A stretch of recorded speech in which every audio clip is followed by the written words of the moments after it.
Hello, welcome back to another video. Let's take a look at this question where it involves sketching a cubic function. A cubic function has the equation f of x is equal to minus x to the power of 3 plus 5x squared minus 7x plus 3. Determine the coordinates of the y-intercept. So the y-intercept 9.1.1, y-intercept x is equal to 0. So we have y is equal to 0 plus 0 minus 0 plus 3. Y is equal to 3. And since the question is asking for coordinate, we will write it as a coordinate 0 and 3. Let's move on. Question 9.1.2. Determine the x-intercept. Now, when it comes to a cubic function, there's a few ways to solve for the x-intercept. You could use your calculator if you have access to the calculator that can solve it. Or if you don't, you may need to do a factor test. So what is the factor test? You test 1, x equals 1. And then if the output is 0, then you know 1 is a factor. If it doesn't work, then you test minus 1. If you get an output of 0, then you know minus 1 is a factor. So you have to do the test and then do synthetic division or another form of division to get your factors. Let's do the factor test and see how it plays out. So first we're going to say f of 1. So we're testing x is 1. So that's equal to minus 1 cubed plus 5 times 1 squared minus 7 times 1 plus 3. That's minus 1 plus 5 minus 7 plus 3. Minus 1 plus 5 is 4. Minus 7 plus 3 is minus 4. 4 minus 4 is 0. Since we got 0 as an answer, it means that x equals 1. That's a factor, but we want a bracket. So to get a bracket, take it across, and that's going to be our first bracket, x minus 1. Remember, since it's a cubic function, we're going to have 3 brackets in total. Now to get the other 2, what we'll need to do is the few ways again, but synthetic division is the quickest. So what we'll do next is we'll set up our synthetic division right here. So the way synthetic division works is you'll substitute the value that you know is a factor, so 1, and then in the space that's left, you're going to input the coefficients. So here minus 1 plus 5 minus 7 plus 3. So here will be minus 1, then plus 5, then minus 7, and then plus 3. The next step is always going to be the case. You always take down the first number. So minus 1. Now we multiply. 1 times minus 1 is minus 1. Now you add. 5 plus minus 1 is 4. Now multiply. 1 times 4 is 4. Minus 7 plus 4 is minus 3. This is plus 3. Sorry, that's plus 3. Then 1 times minus 3 is minus 3. And then 3 minus 3 is 0. If you get 0 at the end, that means you're done. It worked. Now, to get the quadratic, we read the coefficients.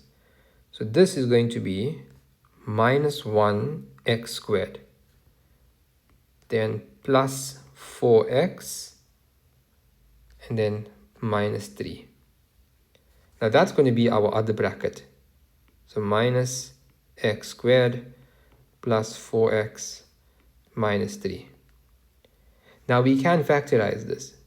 Now to factorize it, what we can do is just switch all the signs. So x squared minus 4x plus 3.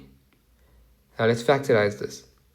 We're looking for two numbers that when we multiply them, we get positive 3, and when we add them, we'll get negative 4. So x minus 3 and x minus 1.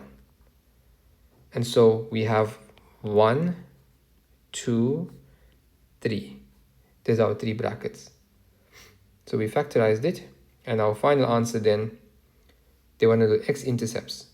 So our answer now is going to be x minus 1, x minus 3, and then x minus 1.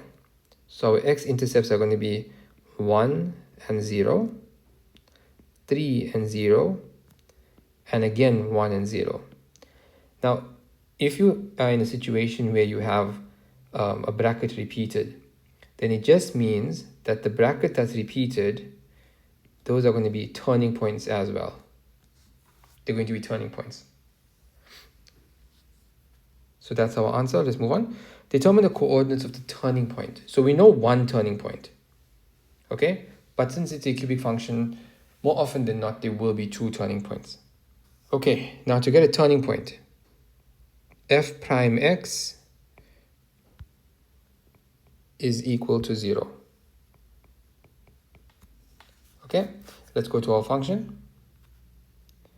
Our function is minus x to the power of 3 plus 5x squared, then minus 7x plus 3. So that's f of x. Now f prime x is the derivative. So what is the derivative of this? The derivative is going to be minus 3x squared. So we take the exponent, multiply it by the coefficient, and then minus 1. Same thing applies here. 5 times 2, so that's 10. And then minus 1 from the exponent, so 10x to the power 1. Same thing here. 1 times minus 7 is minus 7, and then x to the power of 0. So we don't need to include that. And that's equal to 0. Now we can change the sign so that we can factorize it. So 3x squared minus 10x plus 7 is equal to 0. Now we can factorize this.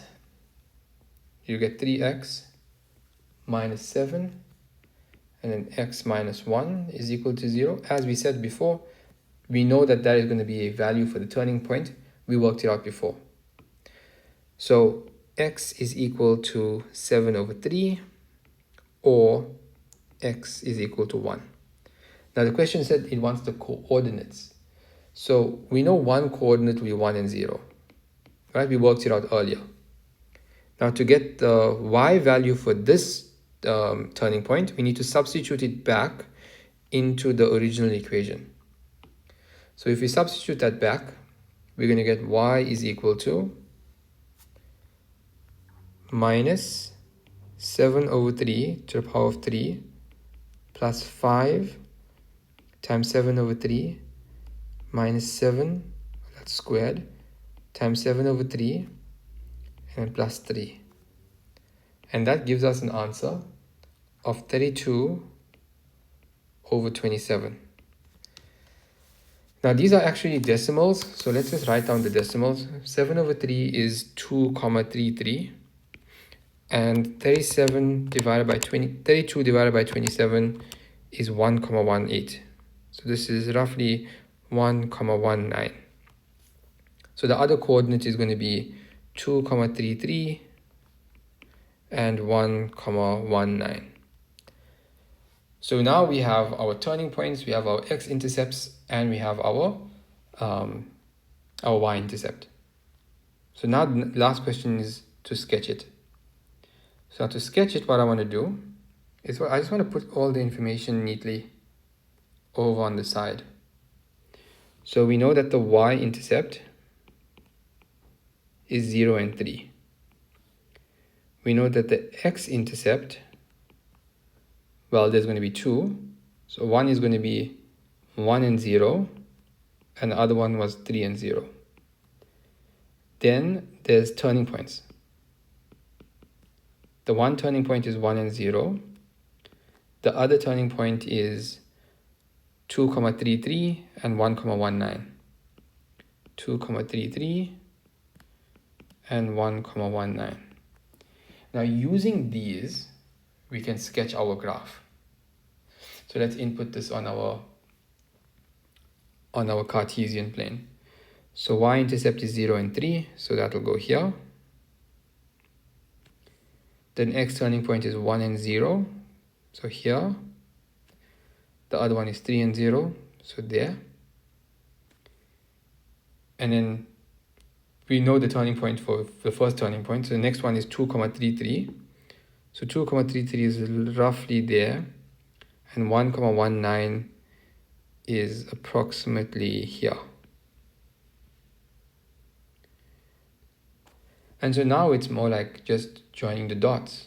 So if you want to join the dots, the graph is going to look like this. And it'll turn there, join there, cross across like this. And that's our graph. That's our cubic function.